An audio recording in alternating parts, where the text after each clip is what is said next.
Hello to all you poker players out there, and welcome back here to the nerdy and nitty gritty side of poker, where I try to improve my Limit Omaha skills. I am determined to play 100,000 hands in the PLO 25 fast forward games, and if you remember the last session results update, I lost $188. I ran terrible.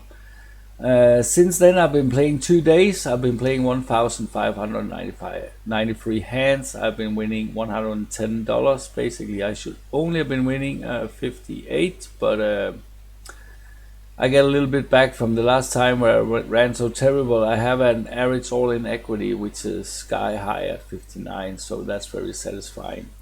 I just want to go over four hands as quick as I can.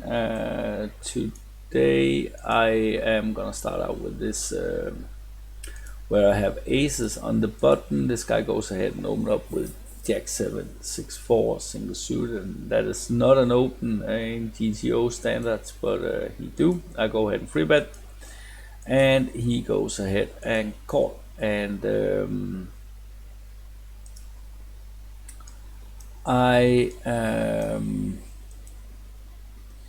he flops top two pair, I flop an over pair, and not much more.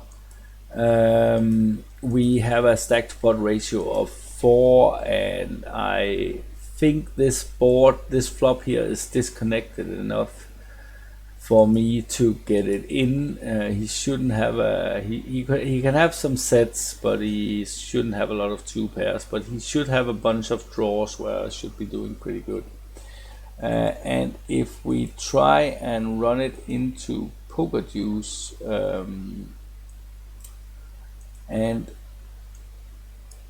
I, as always, use both the preflop helper and this spreadsheet here, which is from the Mastermind, which is a coaching site Jane Anders has created with his team. It's strictly for Pot Limit Omaha, and if you're interested in that, I shall leave a link for it in the description below. If we take a look at it here, just gotta see what is going on here.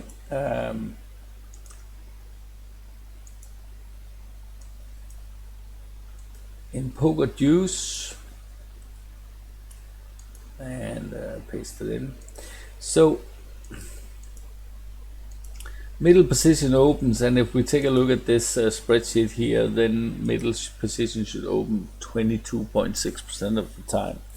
Now this guy is a little bit wider, but if we just try and take a range of 25 first,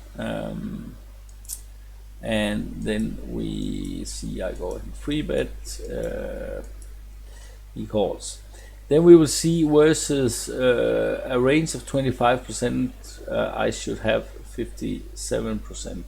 Now when I go ahead and bet and he check raises, then it obviously narrows down his range to some kind of value or quite equity driven. But still, I don't think we should get away here. If we take and change his range a little bit, because he is wider, and for example, say he has a raise first in of 30, then we can see what kind of equity we have there. Then we actually goes down a little bit because he will have more two pair combinations and more sevens and jacks. Not all jacks, actually quite few jacks are opening from middle position. So yeah, but I decide that to get it in, and if as you can see, I have only 26% equity.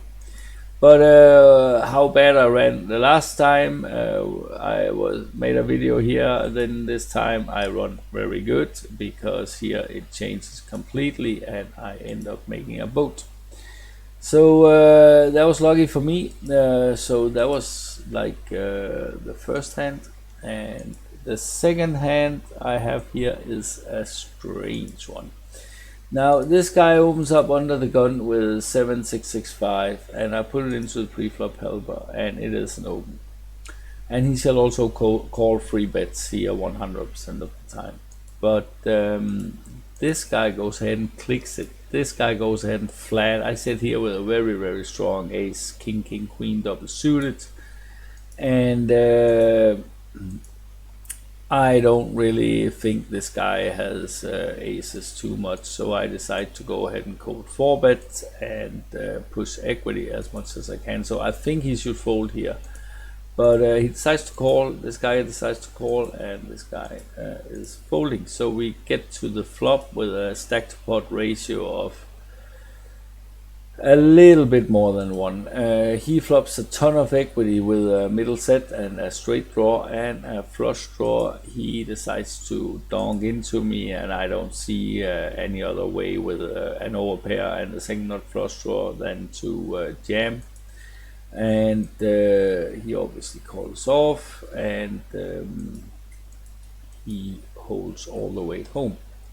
So not too much, not too lucky to get it in with 28% equity there, but 30% equity, but that is what happens. So the next hand I want to show is where am I now? This hand here. So this is just one of these stupid situations sometimes that's ends up in pot limit Omaha. So this guy goes ahead and opens up with Jack 6-4. I done a ton of research of Jack's hands 4 or 5 months ago. This is not an open. It's an open in the cutoff, but it's a marginal open in the cutoff. If we take a look at it here in the cutoff, it is a raise first in, and you do call free bets, but it is only making 0.03 big blinds per 100. In middle position, it is a clear fold, but he do go ahead and opens. I would say when this is not an open. In middle position, it is I've set the rake structure as low as I could at PLO 50. I mean at PLO 500 probably change and be an open, but I don't know because I don't research for PLO 500 more than necessary, because it's not the stake I play. I go ahead and free bet. This guy goes in call, and I flop a straight draw and an overpair and a backdoor flush draw. And I decide to go ahead and pot it, and he decides to call with his gut shot as he has, and his flush draw, kind of a weak flush draw. I don't think it's a good call here on the flop. He has a backdoor flush draw also, but many times when I bet here I would have the flush draw to go with it, but nevertheless his setouts is pretty clean. On the turn I decide to get it in if he wants to, so I go ahead and pot it. And this is kind of here I think the hand gets like a little bit stupid, because I've kind of give him an option to either fold or go all in, but he does go ahead and call, and it leaves me with $3.82 left in the stack, and the river is kind of a brick. I mean, he can have king 10, but I'm never gonna fold here, but I am gonna let him do the betting. And he do go ahead and kind of bluff, and I obviously call it off, and it's good. And like here on the turn, he has like 30% equity though, so if he get it in there, then in my poker tracker, my average all-in equity will go down. When I get it in on the river, it will go up, because I'm good. Not like I'm good at pot limit Omaha, but my hand is good. But the last hand here is it is the last, isn't it? Yeah, last hand here is kind of a high variance play. We are 120 big blinds deep. This guy goes ahead and opens up with 8-7-5-4. try suit, which is a fold in normally GTO environment, but he does go ahead and open, and I go ahead and defend my big blind with a call here with ace queen 6-3. I flop a gut shot and the nut flush draw, and this kind of flop here is more mine than it's his. I should have a range advantage here. I go ahead and donks into him to try and get some fold equity. He has flop top 2, and he goes ahead and raises. And if we take this hand here and put it into Poker Juice 2, then we will see here.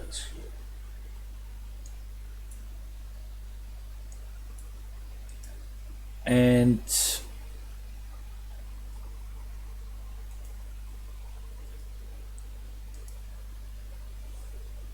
we know from this spreadsheet here that the cutoff should open up like 30% and should actually fold to some free bets, but there's no free betting going on here. But and now we see that this guy is a little bit wider, then we can, let's see, cut off, raise first enough.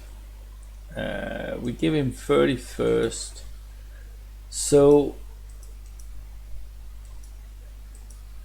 I call, this is the flop. I should have at least 59% equity. If he has over pairs, then he doesn't have a lot of 2 pairs, a lot of sets here. Some sets, but basically, yeah. He can have like some 8-7, 5-4 type hands as he has, but yeah.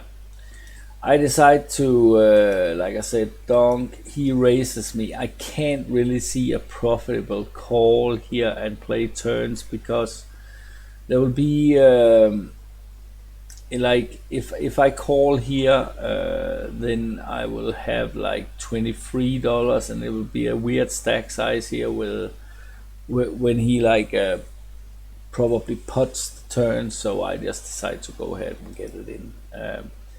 And with his exact hole cards, I was just surprised that I only had 43% equity. But a kind of a high variance play to donk into him there. I think it's a good play, and it should work a lot of the time, because if he sits there with an overpair, then here on the turn I am gonna barrel again, and it will be hard for him to sit there with like aces, kings, or queens with some kind of flush draw.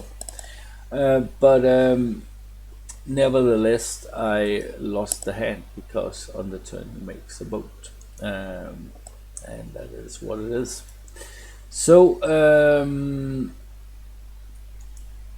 that was it for this time, and I hope to see you all around again another time, and I will wish you all the best of luck in life.